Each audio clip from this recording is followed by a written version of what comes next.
안녕하세요. 2010년에 개봉한 인디어라고 하는 영화가 있습니다.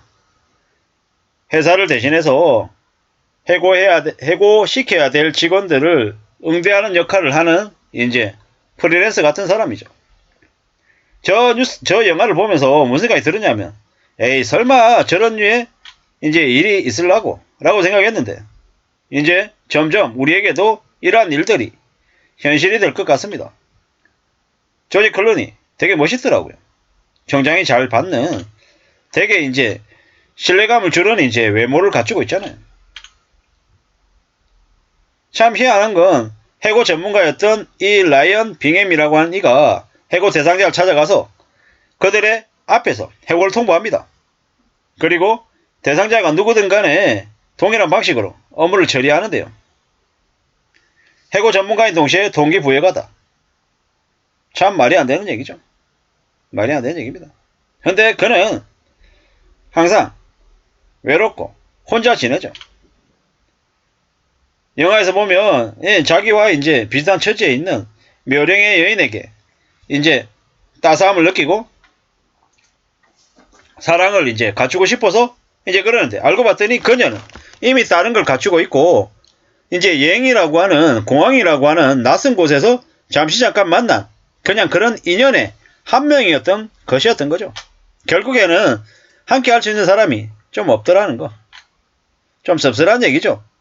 근데 왜 제가 갑자기 뜬금없이 인디어 이 영화를 끌고 와서 말씀을 드리냐. 이런 뉴스를 봤거든요. 퇴사 대행 업체 배신자 낙인되고 퇴직시키고 하는 게 무서우니까 대신해 준다라고 하는 일본 이야기가 이게 나왔던 거죠. 참 아이러니한 건 이 드라마 직장의 신 김혜수 씨가 이제 주인공으로 나왔지만 이 그 드라마의 신 또한 일본 영화를 이제 리메이크해서 이제 나온 거죠. 일본에서 퇴사 대행 서비스가 호황을 노린다라는 것. 무슨 의미겠습니까? 무슨 의미? 이거는 좀 다른 이제 얘기죠. 퇴사를 원하는 사람이 퇴사 대행업체에 이제 돈 내고 한 20만원에서 한 40만원 내고 회사에게 이제 통보하고 저 퇴사하겠습니다라고 얘기하는 거죠. 이게 되게 웃긴 얘기죠. 여기는 직원이 퇴사를 하겠습니다라고 퇴사를 대행해주는 업체가 인기인 거고, 제가 이제 조금 전에 말씀드렸던 그 인디에어라고 하는 이 영화, 여기에서는 어떻습니까? 여기에서는 참 웃기는 게 계속 일하고 싶어하는 사람에게 당신 해고야, 퇴사해 라고 이제 요구하는 그런 역할들이 이제 나오는 거죠. 뭐냐, 앞으로 좀 직원들이 필요한 회사는 되려 직원이 이제 인력이 이제 일하는 사람이 많이 필요한 곳에서는 어떤 일이 벌어진다?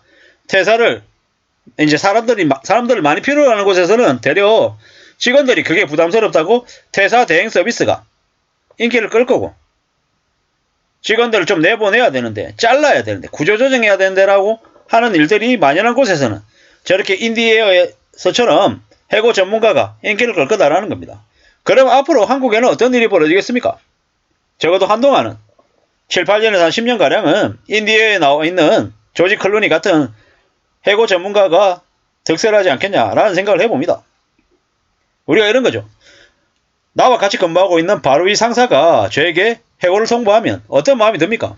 같이 근무했던 시간도 있는데 그렇게 얘기한다라는 건 그에 대해서 원망, 분노, 복수심, 증오심 이런 것들이 생길 수 있죠. 그러면 개인적인 복수를 충분히 할 수 있단 말이죠. 예를 들어서 어떤 이가 혼자 살아요. 1인 가구예요. 빚도 많이 졌어요. 그 직장에서 안 다니면 생활비도 없고 빚도 못 갚고 되게 궁지에 몰려있는 상황인데, 회사가, 윗상사가, 직속상사가 너 나가, 너 일하는 게 마음에 안 들어, 너 나가, 이러면 그 1인 가구의 그 중년 이상의 나이가 든 그분이, 그 사람이 어떤 행동을 할 수 있습니까? 나 어차피 기댈 데도 없고 인생 막장이었는데 극단적인 선택하려고 했는데 나 저놈 죽이고 나도 같이 갈래, 이래버리면 어떻게 되겠습니까? 실제로 뉴스를 보면 그런 일들이 또 벌어지고 있죠. 경악하는 거죠. 직장 상사라고 하는 이가 부하 직원들 해고 통보하고 하는 것들이 얼마나 무서운 일인지, 끔찍한 일인지 겁나서 못하는 거죠. 그러면 그 회사의 인사부서에서 그 뭐 관리자에게 그런 얘기를 이제 하라고 이제 얘기도 못하는 거고, 인사부서는 인사부서대로 뭐 직원들 잘라내고 해고하고 이러면은 계속해서 남아있는 사람들을 관리가 제대로 되겠냐고요. 안 되죠. 그러면 점점 더 우려스러워지고 더 빡빡해지는 거죠. 어떻게 됩니까? 그렇게 흘러가더라는 거죠.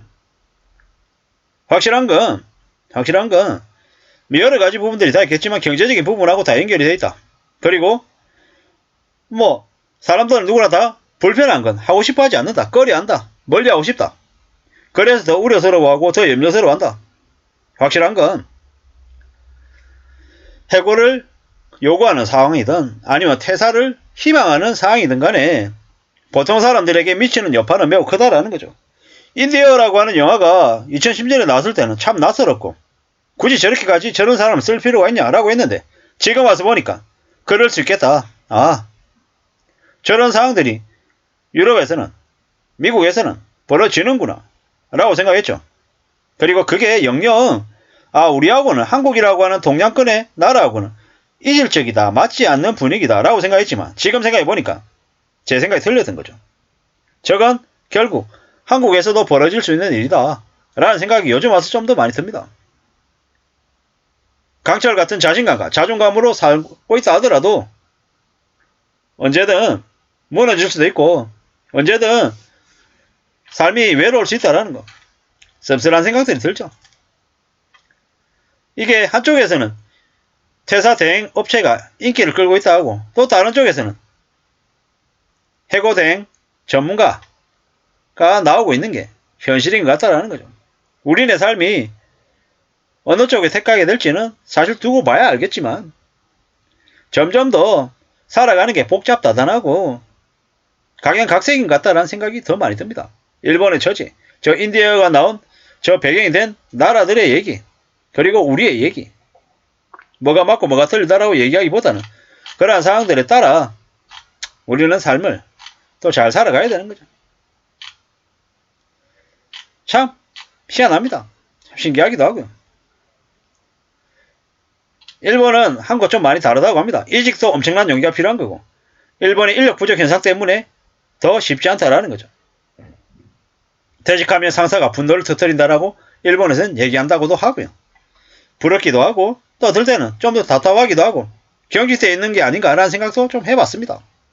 확실한 건 저나 여러분들의 삶이 안정되길 바라고 일하고 있는 직장에서 좀 잘 지내시기를 간절히 바랍니다. 그래야 우리가 또 살아가지 않겠냐 라는 생각입니다. 감사합니다.